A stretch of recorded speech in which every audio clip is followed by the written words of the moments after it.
Republicans lied about Joe Biden. I know, shocker. What Republicans swore up and down was true turns out to be a lie. For months, the House GOP told the country that Joe Biden took bribes. It's a stated reason why they want to impeach the president. They said it in press conferences and over on TV.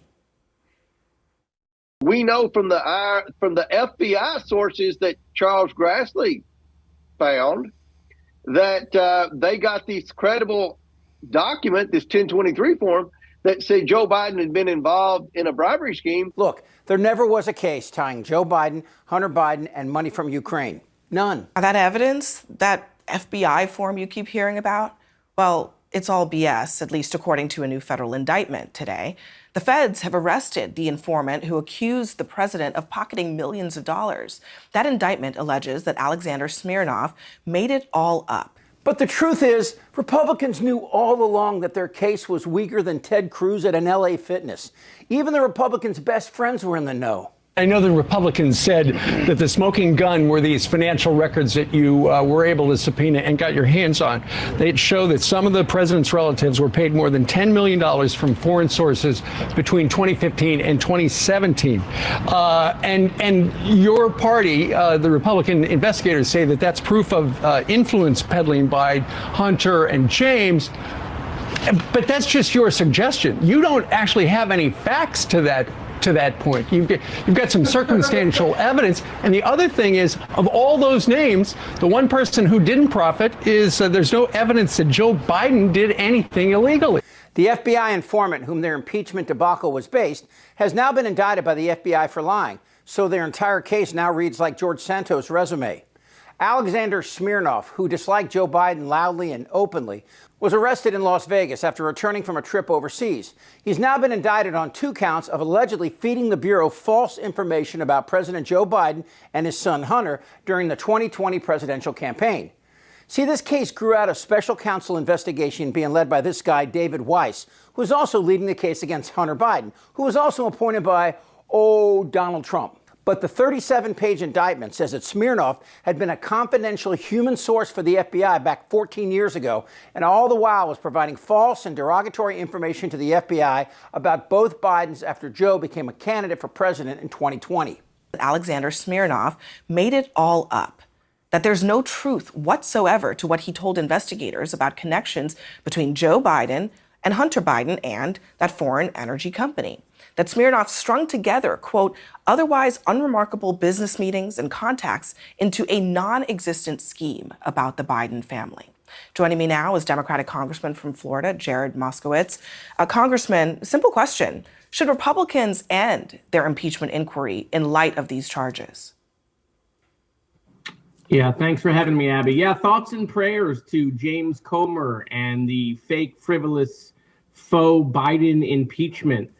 Now, Smirnov faces 1 count of making a false statement to a government agent and falsification of records in a federal investigation. These are big crimes. Smirnov lied to the FBI. He told them that officials with Burisma, the Ukrainian energy company that Hunter Biden worked for, had told him that they hired Hunter Biden because he would, quote, protect us through his dad from all kinds of problems. But that was a lie. Smirnov then told the FBI, again, BS, that Burisma officials had told him they paid Hunter Biden and Joe Biden $5 million, and it would take investigators 10 years to find the payments to Joe Biden.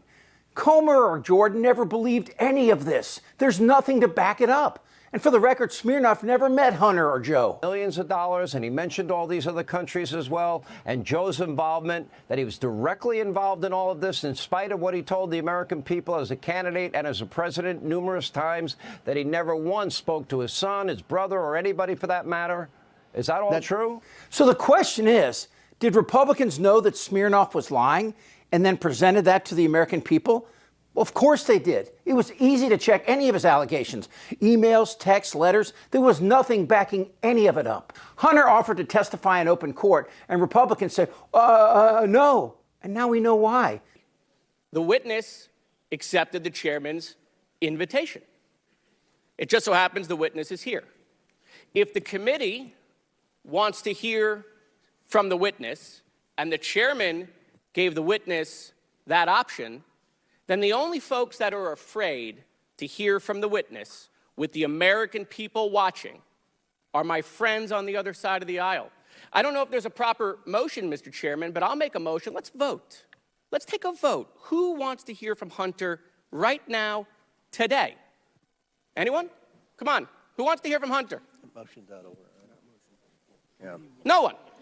So I'm a visual learner, and the visual is clear.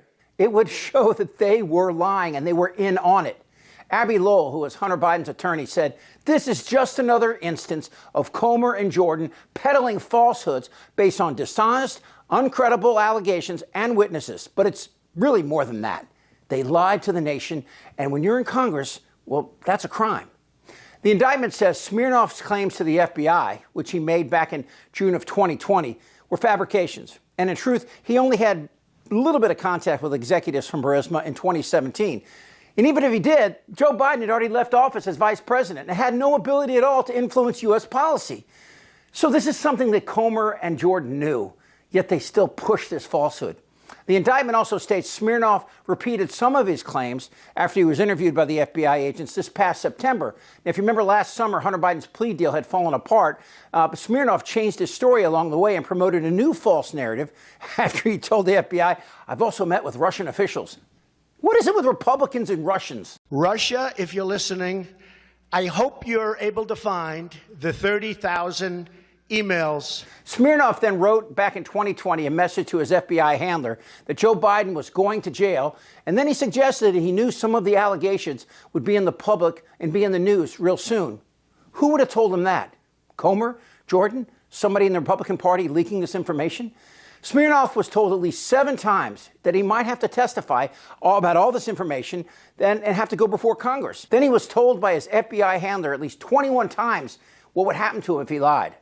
But in the end, it was Comer, Jordan, and Gates who lied. And as it turns out, they knew Smirnoff was lying, and that's a crime. You are the assistant director of FBI Cyber.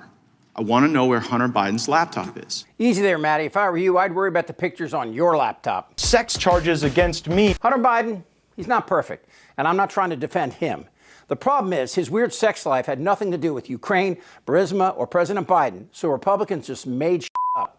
I would say that the credibility of Comer, Jordan, and Gates was destroyed, but that's like saying pigs will never fly again. You know, at least Dairy Queen got to take home Hunter's dick pics, so she'll have a busy weekend. And so I'm very excited about that. Follow, like, and hit notifications as Really American keeps you up to date on the latest Republican cult lie in this very important year.